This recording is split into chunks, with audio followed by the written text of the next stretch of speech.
Ce que les stoïciens avaient compris pour rester calme quand tout s'effondre. Quand le monde s'écroule, ton esprit devient ton refuge. Ferme les yeux quelques instants, respire et imagine une vie où tout ne se passe pas comme prévu. Une vie où les gens ne réagissent pas comme tu l'espérais. Une vie où l'argent ne vient pas assez vite, où les relations deviennent compliquées, où les projets prennent du retard, où ton corps fatigue, où ton mental s'agite, où le monde extérieur semble devenir instable, imprévisible, parfois même violent. Maintenant, imagine que malgré tout cela, à l'intérieur de toi, quelque chose reste debout. Quelque chose ne panique pas. Quelque chose observe, quelque chose respire, quelque chose sait. C'est précisément ce que les stoïciens avaient compris. Ils n'ont jamais promis une vie sans tempête. Ils n'ont jamais dit que tu pouvais contrôler le monde, les autres, le destin, les crises, les pertes, les trahisons, les injustices ou les imprévus. Au contraire, ils savaient que la vie pouvait être brutale. Ils savaient que tout pouvait changer. Ils savaient que ce que tu possèdes aujourd'hui peut disparaître demain. Ils savaient que les gens peuvent t'aimer puis s'éloigner. Ils savaient que ton corps peut être en forme un jour puis fatigué le lendemain. Ils savaient que la réputation peut monter puis tomber. Ils savaient que la richesse peut venir puis partir. Ils savaient que le monde extérieur n'a jamais été totalement stable. Et justement, c'est pour cela qu'ils ont cherché autre chose. Pas une sécurité extérieure, mais une stabilité intérieure. Pas un monde parfait, mais une âme entraînée. Pas une vie sans douleur, mais un esprit capable de traverser la douleur sans se perdre. Le stoïcisme, c'est pas devenir froid, ce n'est pas devenir insensible, ce n'est pas faire semblant que rien ne te touche. Ce n'est pas nier tes émotions, ce n'est pas sourire quand tu as envie de pleurer, ce n'est pas être dur avec toi-même. Le stoïcisme, c'est apprendre à ne plus être esclave de ce qui arrive. C'est apprendre à garder ton axe quand l'extérieur tremble. C'est apprendre à choisir ta réponse quand tu ne choisis pas l'événement. C'est comprendre que la vraie liberté commence au moment où tu t'arrêtes de donner ton pouvoir à ce qui ne dépend pas de toi. Quand tout s'effondre, il reste toujours une chose. Ton jugement, ton regard, ta posture, ta respiration, ton choix, ta manière de répondre. Et c'est là que commence la force du stoïcisme. Pas dans le contrôle du monde, mais dans la maîtrise de soi. Pas dans l'absence de peur, mais dans la capacité à ne pas être dirigé par la peur. Pas dans la disparition des problèmes, mais dans une manière plus haute, plus calme, plus noble de les traverser. Pendant ce livre audio, tu vas revenir à l'essentiel. Tu vas comprendre pourquoi tant de personnes s'effondrent intérieurement quand la vie leur résiste. Tu vas comprendre pourquoi ton mental amplifie parfois la douleur. Tu vas comprendre pourquoi certaines personnes restent calmes dans les situations où d'autres les trouvent insupportables. Et surtout, tu vas découvrir ce que les stoïciens avaient compris avant nous. Tu ne contrôles pas tout ce qui arrive, mais tu vas peu apprendre à ne plus te laisser posséder par ce qui arrive. Tu ne peux pas empêcher toutes les tempêtes, mais tu peux devenir un homme ou une femme qui sait tenir debout au milieu de la tempête. Tu ne peux pas garantir que la vie sera facile, mais tu peux t'entraîner et entraîner ton esprit à devenir plus solide, quelles que soient les circonstances. Alors respire, ralentis, entre dans cette sagesse ancienne, une sagesse directe, simple, puissante. Une sagesse qui ne te promet pas d'éviter le chaos, mais qui peut t'apprendre à rester calme quand tout s'effondre. Chapitre 1. La grande séparation. Ce qui dépend de toi et ce qui ne dépend pas de toi. Le premier secret des stoïciens tient en une distinction simple. Tellement simple qu'on pourrait la négliger, et pourtant elle peut changer toute une vie. Il y a ce qui dépend de toi, et il y a ce qui ne dépend pas de toi. C'est la base, c'est le cœur, c'est la porte d'entrée de toute paix intérieure. Épictète, ancien esclave devenu philosophe, disait que certaines choses dépendent de nous et d'autres ne dépendent pas de nous. Ce qui dépend de toi, ce sont tes pensées, tes choix, tes actions, tes efforts, ton attitude, ta manière de répondre, ta discipline, ton intégrité, ton courage, ton attention, ton interprétation. Ce qui ne dépend pas totalement de toi, ce sont les autres, leurs opinions, leurs comportements, la météo, le passé, l'économie, les résultats, la reconnaissance, les accidents, les maladies, la durée de ta vie, les décisions des autres, le regard du monde. Le problème, c'est que la majorité des souffrances humaines viennent d'une confusion. Tu mets ton énergie sur ce qui ne dépend pas de toi, et tu oublies ce qui dépend vraiment de toi. Tu veux contrôler ce que les autres pensent, tu veux contrôler ce qu'ils ressentent, tu veux contrôler leur fidélité, tu veux contrôler leur reconnaissance, tu veux contrôler le résultat exact de tes efforts, tu veux contrôler la vitesse à laquelle la vie doit te répondre, tu veux contrôler l'avenir avant même qu'il existe. Et pendant que tu essaies de contrôler l'incontrôlable, tu perds le contrôle de la seule chose qui t'appartient réellement. Toi, ton esprit, ta posture, ta réaction, ton axe. C'est là que tout bascule. Parce qu'un homme qui cherche à contrôler le monde devient anxieux, mais un homme qui cherche à maîtriser sa réponse devient puissant. Regarde ta vie. Combien de fois as-tu souffert, non pas à cause d'un événement, mais parce que tu voulais qu'il soit différent? Combien de fois as-tu perdu ton calme parce que quelqu'un n'a pas répondu comme tu voulais? Combien de fois as-tu ressassé une situation qui ne pouvait plus changer? Combien de fois as-tu donné ton énergie à un passé impossible à modifier? Combien de fois as-tu imaginé 10 scénarios catastrophes pour un futur qui ne se serait pas encore arrivé? Les stoïciens diraient « Reviens à ce qui dépend de toi ». Pas parce que le reste n'a aucune importance, mais parce que le reste ne doit pas gouverner ton âme. Tu peux désirer réussir, mais tu ne contrôles pas entièrement le résultat. Tu contrôles ton travail, tu contrôles ta persévérance, tu contrôles ton niveau d'exigence, tu contrôles ta capacité à apprendre, tu contrôles ta manière de recommencer, tu contrôles ton désir d'être aimé. Mais tu ne contrôles pas totalement le cœur d'une autre personne. Tu contrôles ta sincérité, tu contrôles ton respect, ta présence, ta capacité à aimer sans manipuler. Tu peux désirer être reconnu, mais tu ne contrôles pas la perception des autres. Tu contrôles la qualité de ce que tu donnes, tu contrôles ton intention, tu contrôles ton engagement, tu contrôles ta fidélité à tes valeurs. La paix commence là, quand tu cesses de confondre désir et contrôle. Tu peux préférer que les choses se passent bien, mais tu dois apprendre à ne pas t'écrouler quand elles ne se passent pas comme prévu. Tu peux vouloir gagner, mais tu dois rester digne même quand tu perds. Tu peux vouloir être compris, mais tu dois rester clair quand on te juge mal. Tu peux vouloir que la vie soit douce, mais tu ne dois pas devenir solide quand elle devient dure. C'est cela la grande séparation, ce qui dépend de toi, ce qui ne dépend pas de toi. Et chaque fois que tu te sens envahi par la peur, la colère, la frustration, l'angoisse, pose-toi cette question. Est-ce que cela dépend vraiment de moi? Si oui, agis, sinon, relâche. Ce n'est pas de la passivité, c'est de l'intelligence. Relâcher, ce qui ne dépend pas de toi ne veut pas dire abandonner. Cela veut dire arrêter de gaspiller ton énergie dans une bataille impossible. Cela veut dire récupérer ta puissance. Cela veut dire revenir au seul endroit où tu peux réellement agir. Ton choix présent. Tu ne peux pas changer ce qui s'est passé hier, mais tu peux choisir ce que tu en fais aujourd'hui. Tu ne peux pas forcer quelqu'un à te respecter, mais tu peux décider à ne plus te trahir toi-même. Tu ne peux pas empêcher toutes les difficultés, mais tu peux décider de devenir quelqu'un qui ne s'effondre pas à chaque difficulté. Voilà ce que les stoïciens avaient compris. La paix intérieure n'est pas un contrôle de l'extérieur. Elle est de la précision de ton attention. Quand ton attention est sur l'incontrôlable, tu souffres. Quand ton attention revient sur ce qui dépend de toi, tu retrouves ton pouvoir. Alors la prochaine fois que tout s'agite autour de toi, ne commence pas par te demander « Pourquoi cela m'arrive ?» Demande-toi plutôt « Quelle partie de cette situation dépend de moi ? Quelle pensée puis-je choisir ? Quelle action juste puis-je poser ? Quelle posture puis-je incarner ? Quelle réaction puis-je maîtriser ?» Et là, au lieu de te perdre dans le chaos, tu reviens dans ton centre. Tu redeviens responsable. Non pas responsable de tout ce qui arrive, mais responsable de l'homme que tu deviens face à ce qui arrive. Et ça, personne ne peut te l'enlever. Chapitre 2. Ce ne sont pas les événements qui te détruisent, mais ton interprétation. Les stoïciens avaient compris quelque chose d'immense, quelque chose que les neurosciences modernes confirment d'une certaine manière aujourd'hui. Ce n'est pas seulement l'événement qui te bouleverse, c'est la signification que tu donnes à l'événement. Marc Aurèle disait que si tu es troublé par quelque chose d'extérieur, ce n'est pas la chose elle-même qui te trouble, mais le jugement que tu portes sur elle. C'est brutal, mais c'est libérateur. Parce que cela veut dire que ton calme ne dépend pas uniquement de ce qui se passe, il dépend aussi de ton regard. Deux personnes peuvent vivre la même situation, l'une s'effondre, l'autre apprend.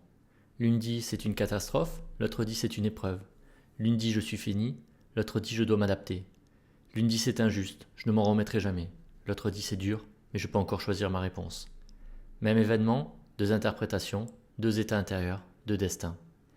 La vie ne te donne pas toujours le choix des faits, mais elle te laisse l'espace dans l'interprétation.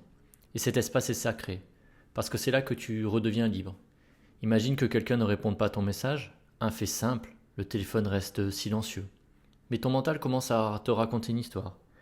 Il ne m'aime plus, elle s'en fout, je ne compte pas, j'ai fait quelque chose de mal, on m'abandonne, on me rejette, je suis ridicule. Et soudain, ce n'est plus un message sans réponse. C'est une blessure, c'est une menace, c'est un effondrement intérieur. Mais qu'est-ce qui a vraiment créé la souffrance ? Le silence ou l'histoire que ton mental a construite autour de ce silence ? Les stoïciens te diraient « arrête-toi, regarde les faits, sépare l'événement de ton interprétation. » Le fait, la personne n'a pas répondu. L'interprétation, elle ne m'aime plus. Le fait, ton projet a échoué. Interprétation, je suis nul. Le fait, quelqu'un t'a critiqué. L'interprétation, je ne vaux rien. Un fait, tu as perdu de l'argent. Interprétation, je ne serai jamais en sécurité. Le mental adore fusionner les faits et les histoires. Il transforme une difficulté en identité, il transforme un retard en rejet, il transforme une erreur en condamnation, une perte en preuve que tout est fini. Mais le stoïcien apprend à ralentir. Il ne croit pas automatiquement sa première pensée. Il regarde, il observe, il questionne, il demande. Est-ce que c'est un fait ou est-ce que c'est une interprétation ? Est-ce que je vois la réalité ou est-ce que je vois ma peur projetée sur la réalité ? Est-ce que cette pensée me rend plus lucide ou est-ce qu'elle me rend esclave ? Cette question peut tout changer, parce que ton esprit est comme une lentille. Si la lentille est déformée par la peur, tout devient menaçant. Si la lentille est déformée par la colère, tout devient attaque. Si la lentille est déformée par le manque, tout devient preuve que tu n'as pas assez. Si elle est déformée par la honte, tout devient preuve que tu n'es pas assez non plus. Mais si la lentille devient plus claire, alors tu vois autrement. Tu ne nies pas la difficulté, tu la vois s'amplifier. Tu ne te racontes pas que tout va bien, tu refuses simplement de rajouter une couche de souffrance mentale à ce qui est déjà difficile. C'est cela la sagesse stoïcienne. Ne pas ajouter une seconde flèche. La première flèche, c'est l'événement. La deuxième flèche, c'est son interprétation destructrice. Tu peux recevoir une mauvaise nouvelle, c'est la première flèche. Puis ton mental te dit, c'est toujours comme ça, je suis maudit, je ne vais jamais m'en sortir, tout s'effondre, je n'ai aucune chance. Ça, c'est la deuxième flèche. Et souvent, c'est elle qui fait le plus mal. Le stoïcien ne contrôle pas toujours la première flèche, mais il apprend à ne pas se planter lui-même la deuxième. Il apprend à dire, c'est difficile, mais ce n'est pas forcément une catastrophe. C'est douloureux, mais cela ne définit pas toute ma vie. C'est une perte, mais ce n'est pas la fin de mon être. C'est un échec, mais ce n'est pas mon identité. C'est un rejet, mais ce n'est pas la preuve que je vaux rien. C'est une crise, mais c'est aussi un moment où je peux devenir plus fort. Quand tu changes d'interprétation, tu changes ton état. Quand tu changes ton état, tu changes tes actions. Quand tu changes tes actions, tu changes la trajectoire.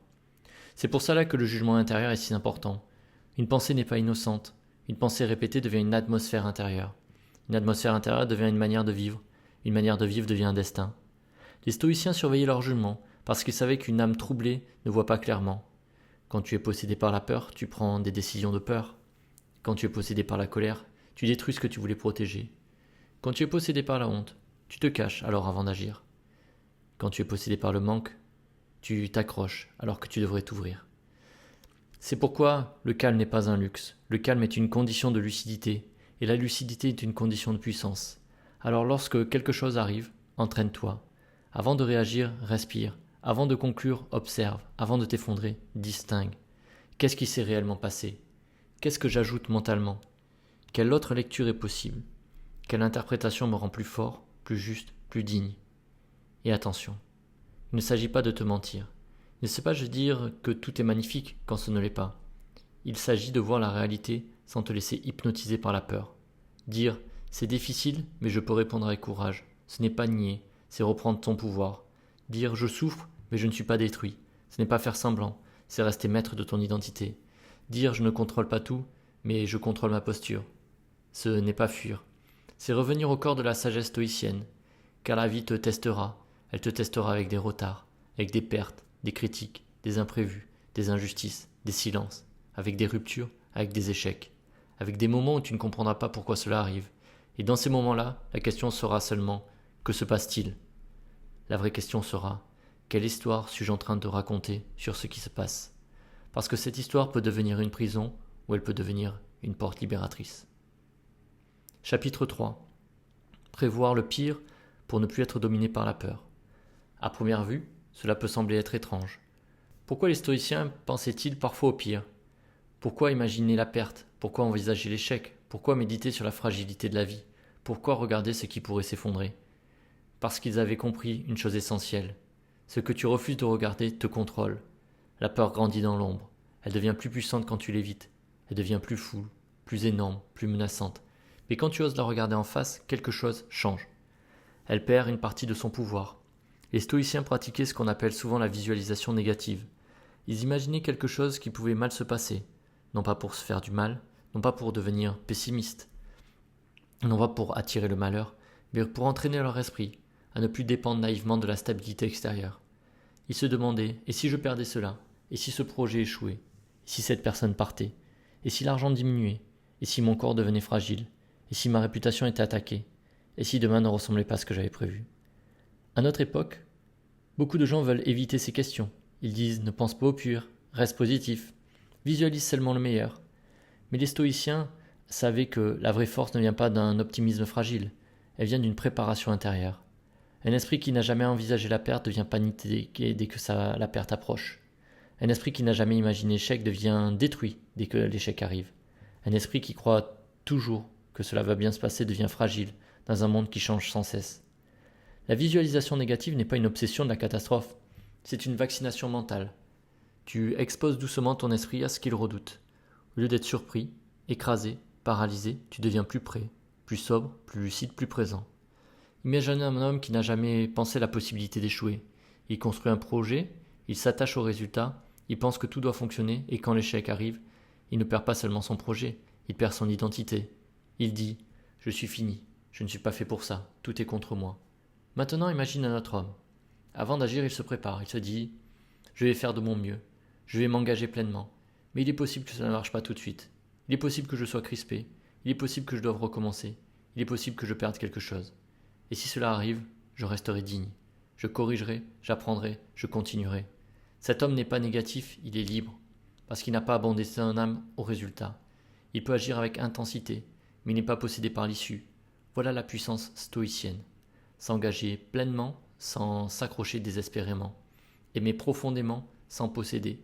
Construire sérieusement sans croire que tout est garanti. Espérer le meilleur tout en étant capable de traverser le pire. C'est une forme de maturité intérieure, parce que la vie n'a jamais promis que tout resterait en place. La vie ne t'a jamais signé un contrat disant « tu ne perdras jamais rien, tu ne seras jamais rejeté, tu ne seras jamais trahi, tu ne tomberas jamais malade, tu ne connaîtras jamais l'échec, tu ne vieilliras jamais, tu ne souffriras jamais. » Et pourtant, une partie de nous vit comme si ce contrat existait. Puis, quand la réalité arrive, nous disons « c'est pas normal. Pourquoi moi? Pourquoi maintenant? Pourquoi cela arrive ?» Les stoïciens ne vivaient pas ainsi. Ils regardaient la vie avec plus de réalisme. Ils savaient que tout ce qui est humain est fragile.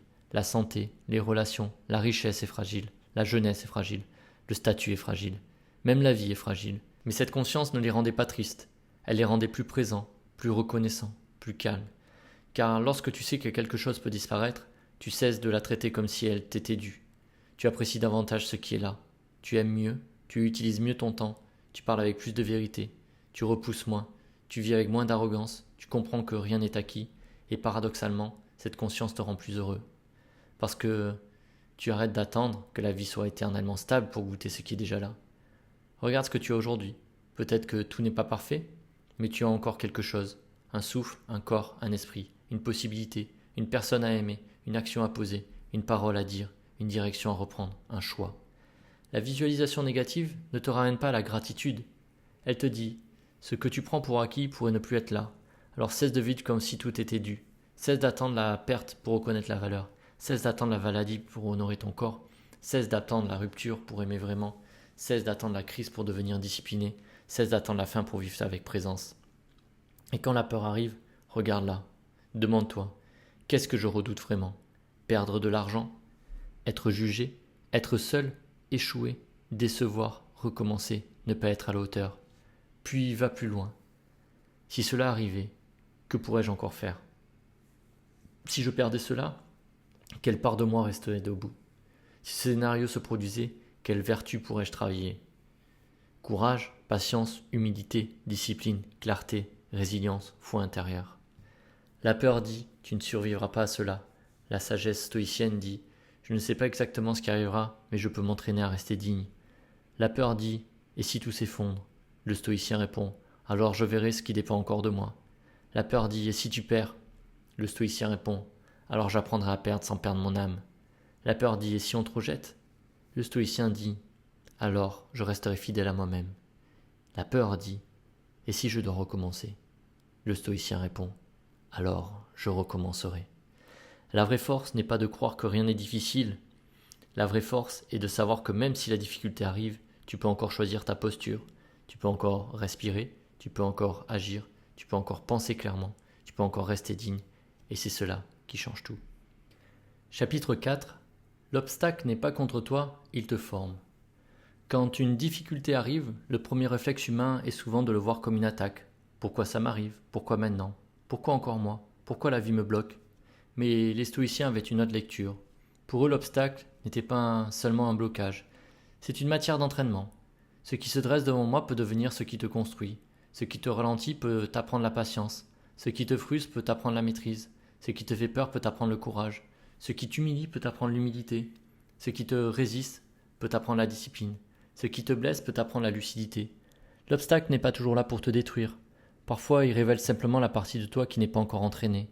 C'est difficile à accepter parce que le mental veut une vie sans résistance. Il veut que tout soit fluide, que tout arrive vite, que tout le monde comprenne, que les résultats soient immédiats, que les relations soient simples, que les projets réussissent sans friction. Mais une vie sans résistance ne forme pas une âme solide.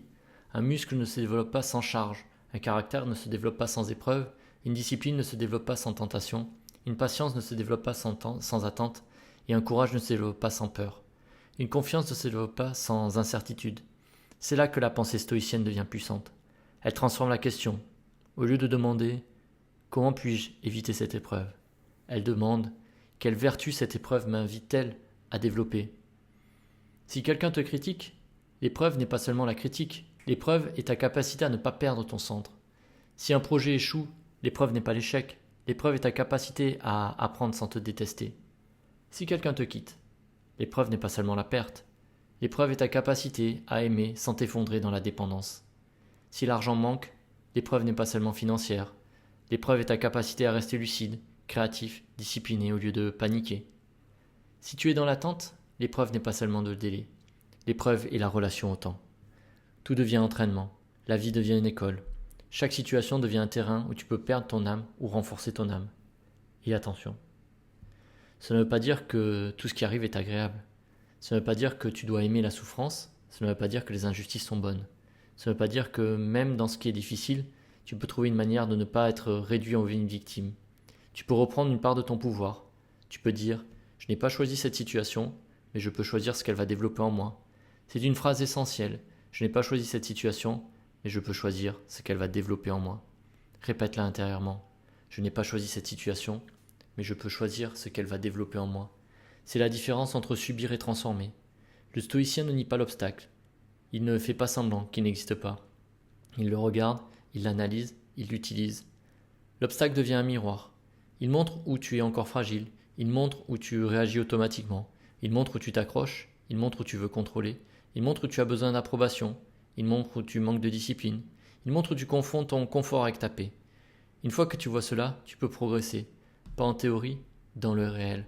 Parce qu'il est facile d'être calme quand rien ne te dérange, il est facile d'être patient quand personne ne te fait attendre, il est facile d'être courageux quand tu ne risques rien, il est facile d'être spirituel quand tout va bien.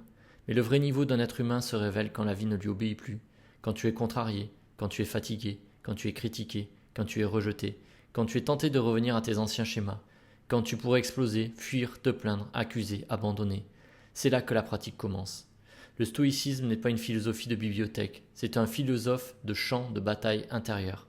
Elle se pratique quand ton ego est blessé, quand ton plan échoue, quand ton corps est fatigué, quand ton cœur est serré, quand ton mental veut dramatiser.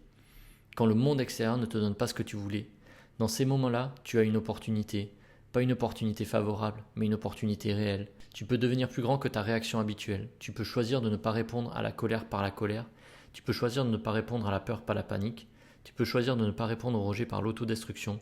Tu peux choisir de ne pas répondre à l'échec par l'abandon. Tu peux choisir de ne pas répondre à l'incertitude par le chaos intérieur. Et chaque fois que tu fais cela, tu renforces ton âme. Une fois, puis deux, puis 10, puis 100. Un jour, ce qui te détruisait autrefois ne te détruit plus de la même manière. Non pas parce que la vie est devenue plus facile, mais parce que tu es devenu plus stable. C'est cela l'entraînement stoïcien. Ne pas demander à la vie d'enlever toutes les charges, mais devenir quelqu'un qui sait porter la charge sans perdre sa dignité. Ne pas attendre que tout soit parfait pour être en paix, mais attendre à pratiquer la paix au milieu de l'imperfection. Ne pas voir l'obstacle comme une preuve que tu dois arrêter, mais comme un appel à élever un niveau d'être. L'obstacle te demande « Qui es-tu quand tout ne va pas comme prévu ? Qui es-tu quand tu ne contrôles plus le résultat ? Qui es-tu quand tu n'es pas validé ? Qui es-tu quand tu dois patienter ? Qui es-tu quand tu perds ? Qui es-tu quand tu es seul face à toi-même ? Et ta réponse ne se trouve pas dans tes paroles, elle se trouve dans ta posture, dans ton comportement, dans ce que tu fais quand personne ne te regarde, dans ce que tu choisis quand ton ancien toi voudrait réagir. Voilà pourquoi l'obstacle est précieux. Il révèle, il affine, il discipline, il dépouille, il forge, il ne flatte pas ton ego, il construit ton caractère. Et quand tout s'effondre, ce n'est pas ton confort qui te sauve, c'est ton caractère. Chapitre 5. Rester calme, ce n'est pas être froid, ce n'est plus être possédé par ses émotions. Beaucoup de gens comprennent mal le stoïcisme. Ils pensent que être stoïcien, ce n'est rien ressentir, ne jamais pleurer, ne jamais être touché, ne jamais trembler, ne jamais avoir peur. Comme si le but était de devenir une pierre. Mais ce n'est pas cela. Un stoïcien n'est pas quelqu'un qui n'a pas d'émotions.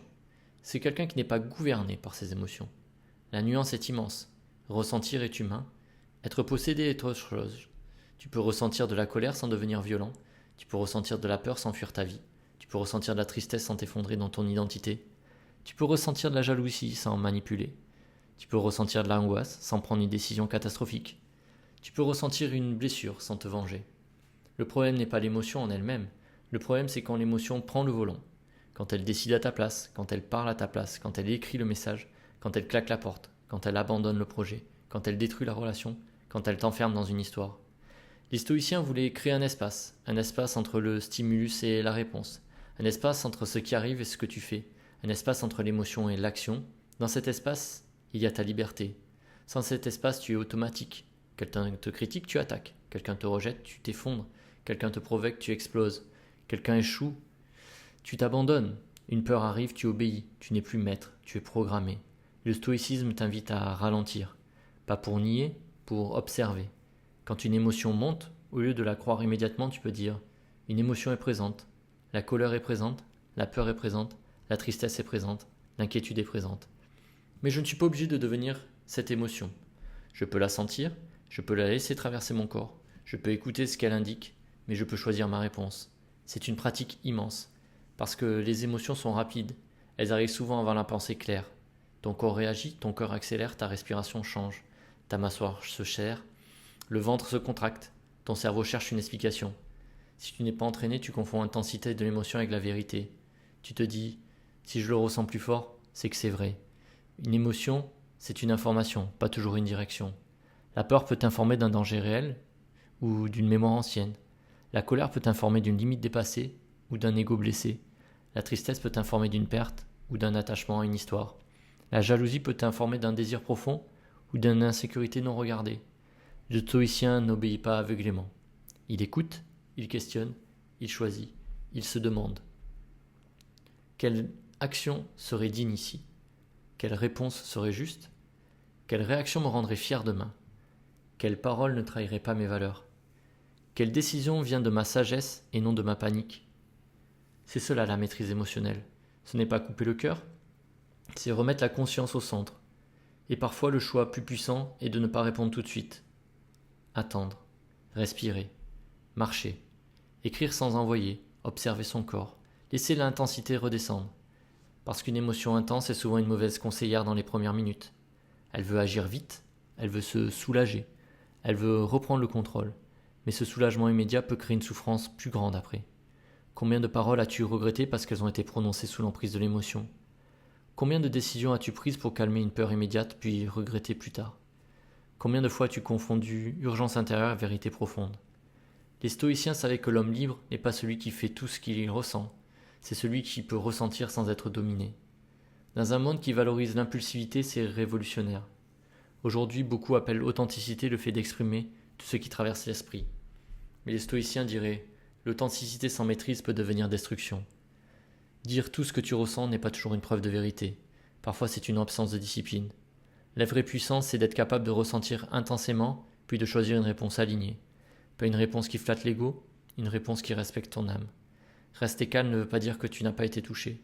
Cela veut dire que tu refuses de laisser la tempête décider de ta direction. Imagine un ciel. Les émotions sont les nuages. Certaines sont légères, d'autres sont sombres, d'autres éclatent en orage. Mais derrière les nuages, le ciel reste là. Le stoïcien apprend à se souvenir du ciel. Il ne s'identifie pas totalement aux nuages. Il sait. Une émotion passe, une sensation monte puis descend, une pensée apparaît puis disparaît. Une émotion peut être observée sans être suivie. Et puis, la pratique. Plus la pratique est là, plus son centre devient stable. Pas parfait, stable. Parce qu'il y aura encore des émotions, il y aura encore des vagues.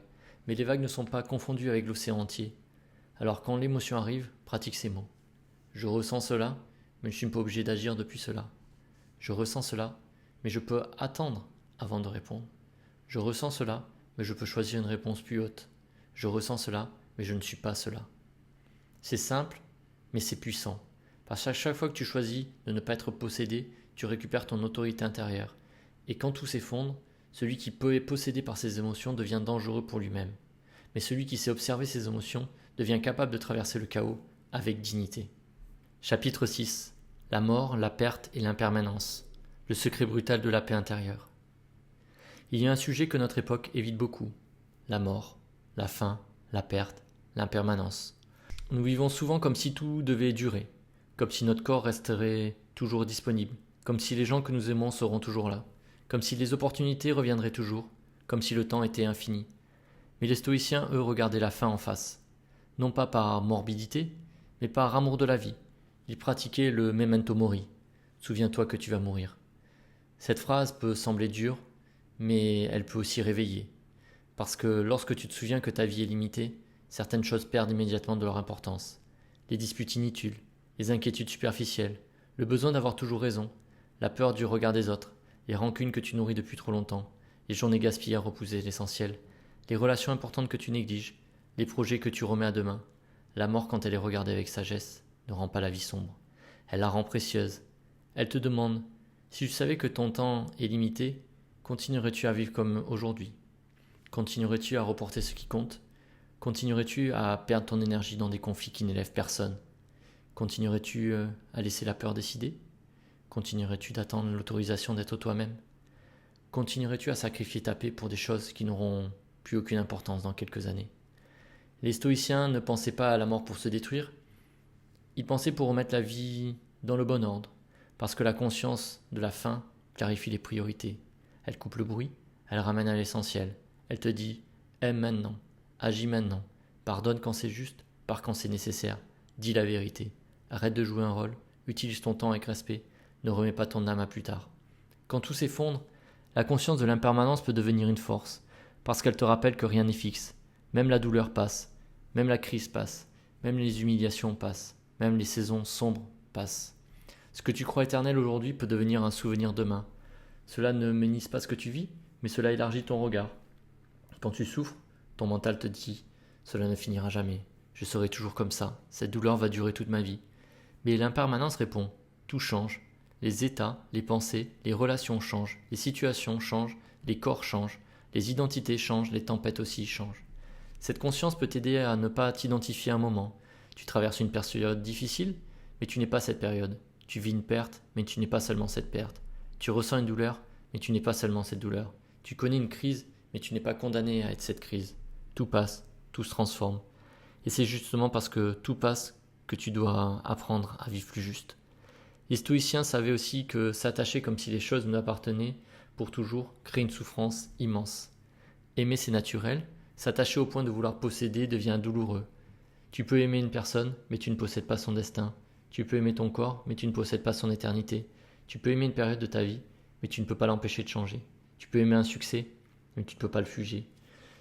Tout ce qui vient dans ta vie vient aussi avec la possibilité de partir. Ce n'est pas cruel, c'est la nature, même de l'existence. Et au lieu de rendre ton cœur dur, cela peut le rendre plus tendre. Parce que tu comprends que chaque instant est fragile. Chaque conversation peut compter, chaque matin est offert, chaque présence est temporaire, chaque respiration est une chance. Alors tu arrêtes d'attendre que tout soit parfait pour être reconnaissant. Tu arrêtes de repousser la paix à plus tard, tu arrêtes de croire que tu vivras vraiment comme tout sera réglé. Tu comprends que vivre c'est maintenant, même au milieu de l'incertitude, même avec des questions, même avec des imperfections, même avec des blessures en cours de guérison. Le memento mori n'est pas une invitation à la peur, c'est une invitation à l'intensité juste, à la présence, à la vérité, à la gratitude, à la liberté. Demande-toi, si cette journée était l'une des dernières, comment aimerais-je la traverser? Avec rancune, avec agitation, avec peur du regard des autres, avec procrastination, avec plainte ou avec présence, avec courage, gratitude, clarté, dignité. Cette question ne sert pas à te mettre la pression, elle sert à te réveiller, parce que beaucoup de gens attendent le choc pour comprendre la valeur de la vie. Ils attendent la maladie pour honorer le corps. Ils attendent la rupture pour comprendre l'amour. Ils attendent la perte pour reconnaître la chance. Ils attendent la fin pour regretter de ne pas avoir commencé. Le stoïcien ne veut pas attendre. Il veut vivre réveillé. Et vivre réveillé, c'est se souvenir que tout est passager. Même toi, même moi, mais cette voix que tu entends maintenant. Tout appartient au temps. Mais tant que tu es là, tu peux choisir. Choisir ta posture, tes paroles, choisir tes actions, choisir tes priorités. Choisir de ne plus gaspiller ta vie dans des choses qui ne méritent pas ton âme. Alors quand tout s'effondre, souviens-toi, ce qui s'effondre est souvent ce qui était déjà fragile. Ce qui passe ne peut pas être retenu éternellement. Ce qui change ne doit pas détruire ton centre. Et ce qui finit peut aussi te ramener à ce qui est essentiel. La mort n'est pas là pour rendre la vie noire, elle est là pour rendre chaque instant plus vrai. Chapitre 7. Devenir une citadelle intérieure. Marc Aurèle, empereur de Rome, vivait entouré de responsabilités, de guerres, de trahisons, de pressions politiques, de maladies, de pertes et d'incertitudes. Et pourtant dans ses pensées, il y revenait sans cesse à une idée. L'être humain peut construire en lui un refuge, une citadelle intérieure, un lieu que les circonstances ne peuvent pas envahir sans son accord. Cette image est puissante, parce que la plupart des gens vivent comme des villes sans murailles. Chaque option entre, chaque critique entre, chaque peur, mauvaise nouvelle entre, chaque regard extérieur entre, chaque événement traverse leur esprit et prend le pouvoir. Ils n'ont pas de porte intérieure, pas de filtre, pas de gardien, pas de centre. Le stoïcien, lui, construit une citadelle, non pas pour fuir le monde, mais pour ne pas être détruit par le monde. Il continue à agir, il continue à aimer, il continue à travailler, et continue à servir. Mais il ne laisse pas tout entrer dans son âme.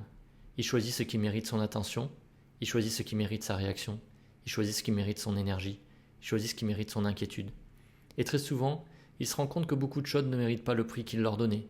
Une remarque blessante, une comparaison, un regard, un retard, une critique, une peur imaginaire, une attente non satisfaite, une pensée passagère. Tout cela peut devenir énorme dans un esprit non maîtrisé. Mais dans une citadelle intérieure, ces choses sont examinées avant d'être acceptées. Elles n'entrent pas automatiquement. Le gardien intérieur demande « Est-ce vrai ? Est-ce utile ? Est-ce sous mon contrôle ? Est-ce digne de mon énergie ? Est-ce que cela mérite de troubler mon âme ?» Cette question est magnifique. Est-ce que cela mérite de troubler mon âme ? La plupart du temps, la réponse est non. Non, cette opinion ne mérite pas de voler ma paix. Non, ce retard ne mérite pas de transformer ce chaos. Non, cette critique ne mérite pas de définir mon identité. Non, cette peur ne mérite pas de diriger ma journée. Non, cette perte ne mérite pas de détruire ma dignité. Non, cette personne ne mérite pas que je me trahisse moi-même. Construire une citadelle intérieure demande de la répétition. C'est pas un déclic magique, c'est un entraînement quotidien. Chaque matin, tu peux te préparer. Tu peux te dire, aujourd'hui, tout ne se passera peut-être pas comme prévu. Certaines personnes seront peut-être impatientes. Certains événements seront peut-être contrariants. Je pourrais être fatigué, je pourrais tenter de réagir, mais je peux rester fidèle à mes valeurs. Je peux choisir de ne pas laisser l'extérieur posséder mon intérieur. Je peux choisir la patience, je peux choisir la clarté, je peux choisir le courage, je peux choisir la dignité. Et le soir, tu peux examiner ta journée, non pas pour te juger, mais pour progresser. Où ai-je perdu mon centre aujourd'hui ? Qu'est-ce qui m'a emporté ? Quelle pensée m'a dominé ? Quelle réaction n'était pas alignée ? Quelle situation ai-je mieux traversée qu'avant ? Quelle vertu ai-je pratiquée ? Que puis-je améliorer demain ? C'est ainsi que se construit la citadelle, pierre après pierre, jour après jour, réaction après réaction, choix après choix. La citadelle intérieure n'est pas l'absence de douleur, c'est la présence d'un centre. Tu peux être triste et centré, tu peux être inquiet et centré, tu peux être fatigué et centré, tu peux être en difficulté et centré. Être centré ne veut pas dire invincible, cela veut dire que tu ne t'abandonnes pas, cela veut dire que tu reviens, encore, encore et encore. Tu reviens à ton souffle, tu reviens à ton corps, tu reviens à ce qui dépend de toi. Tu reviens à ton jugement, tu reviens à tes valeurs, tu reviens à ta posture. Car c'est cela la vraie stabilité. Pas une stabilité extérieure, une stabilité de retour. Tu peux tomber mais tu reviens. Tu peux être secoué mais tu reviens. Tu peux être traversé par la peur et tu reviens. Tu peux être blessé mais tu reviens. Tu peux perdre temporairement ton calme mais tu reviens. Et plus tu reviens, plus le retour devient rapide. Avant, une critique pouvait te détruire pendant 3 jours, puis 1 jour, puis 1 heure, puis quelques minutes. Puis tu sens la blessure, tu respires et tu reviens. C'est cela l'entraînement. La paix intérieure n'est pas toujours un état permanent. C'est parfois une capacité à revenir plus vite, à ne plus vivre captif pendant des jours dans une émotion, à ne plus donner ta semaine entière à une pensée, à ne plus sacrifier ton avenir à une réaction du passé. La citadelle intérieure te protège de cela. Elle te rappelle. Tu n'es pas obligé d'ouvrir la porte à tout. Tu n'es pas obligé de croire toutes tes pensées, de répondre à toutes les provocations. Tu n'es pas obligé de poursuivre toutes les peurs. Tu n'es pas obligé de te justifier devant un jugement. Tu n'es pas obligé de transformer chaque difficulté en drame. Tu peux choisir. Et ce choix est ton royaume intérieur.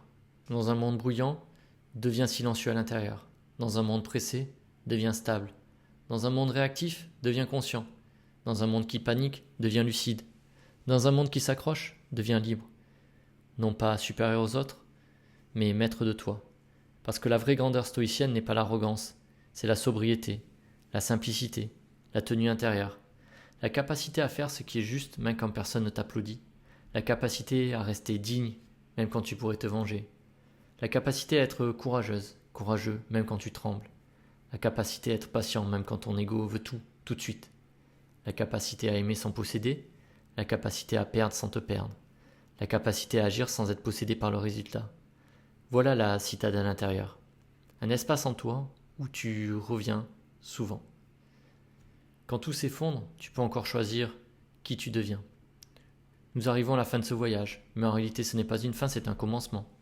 Parce que le stoïcisme n'a pas de valeur qu'il descend dans ta vie, dans ta journée, dans tes relations, dans tes choix, dans tes réactions, dans tes moments de peur, dans tes moments de colère, dans tes moments de solitude, dans ton incertitude. Il ne sert à rien de comprendre ces principes si tu les oublies au premier choc. La sagesse stoïcienne doit devenir une pratique, une manière de respirer, une manière de regarder, une manière de revenir à toi. Alors retiens l'essentiel. Premièrement, sépare ce qui dépend de toi et ce qui ne dépend pas de toi. C'est la racine de la paix. À chaque fois que tu souffres, demande-toi, suis-je en train de vouloir contrôler l'incontrôlable? Si oui, reviens à ton choix, reviens à ton action, reviens à ta posture. Deuxièmement, souviens-toi que ce ne sont pas seulement les événements qui te troublent, ce sont les jugements que tu portes sur eux. Regarde les faits, c'est parler de l'histoire mentale. Ne laisse pas ta peur écrire toute la réalité. Troisièmement, prépare-toi intérieurement. N'attends pas que la vie soit toujours facile.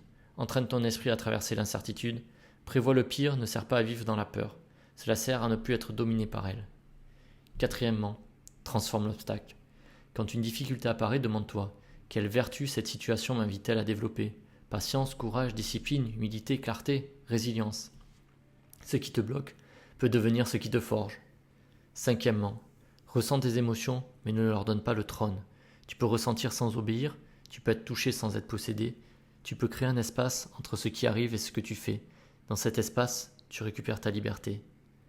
Sixièmement, souviens-toi que tout passe, la vie est fragile, le temps est limité. Les choses changent, les gens changent, les situations changent. Alors vis avec plus de présence, aime mieux, agis plus justement. Ne gaspille pas ta vie dans ce qui ne mérite pas ton âme. Septième, construis la citadelle intérieure. Un lieu en toi, que le monde extérieur ne peut pas envahir sans ton consentement. Un lieu où tu reviens quand tout tremble. Un lieu où tu retrouves ton souffle, ton axe, ta dignité. Voilà ce que les stoïciens avaient compris. Ils avaient compris que la paix n'est pas une récompense donnée par un monde parfait. La paix est une discipline intérieure. Ils avaient compris que le calme n'est pas l'absence de tempête. Le calme est la présence d'un centre. Ils avaient compris que la liberté n'est pas faire tout ce que l'on veut. La liberté est ne plus être esclave de tout ce qui nous traverse. Ils avaient compris que tu peux perdre beaucoup de choses dans la vie, mais que tu dois tout faire pour ne pas te perdre toi-même. Quand tout s'effondre, tu peux encore choisir. Tu peux choisir de respirer, choisir de ralentir. Tu peux choisir de regarder les faits. Tu peux choisir de ne pas croire immédiatement à ta peur. Tu peux choisir de répondre avec dignité. Tu peux choisir de ne pas ajouter du chaos au chaos. Tu peux choisir de devenir plus solide. Tu peux choisir de devenir plus vrai. Tu peux choisir de devenir plus libre. Et peut-être que c'est cela la grande leçon stoïcienne. La vie ne sera pas toujours plus douce. Les gens ne seront pas toujours plus justes. Les gens ne fonctionneront pas toujours. Les résultats ne viendront pas toujours à la vitesse que tu veux. Le monde ne t'épargnera pas toujours, mais ton âme peut apprendre à ne plus se vendre à chaque événement. Ton esprit peut apprendre à rester plus clair. Ton corps peut apprendre à rester ouvert sans être naïf. Ton corps peut apprendre à respirer au lieu de se contracter. Ton être peut apprendre à rester debout. Alors la prochaine fois que quelque chose s'effondre, demande-toi seulement, qu'est-ce que je suis en train de perdre? Demande-toi aussi, qui suis-je en train de devenir? Parce que c'est là que se joue la liberté. Pas dans ce que la vie t'enlève, mais dans ce que tu choisis d'incarner malgré ce que la vie t'enlève. Respire, reviens à toi, regarde ce qui dépend de toi, relâche ce qui ne dépend pas de toi et avance, calmement, dignement, souverainement, comme une citadelle intérieure, même lorsque le monde tremble autour de toi.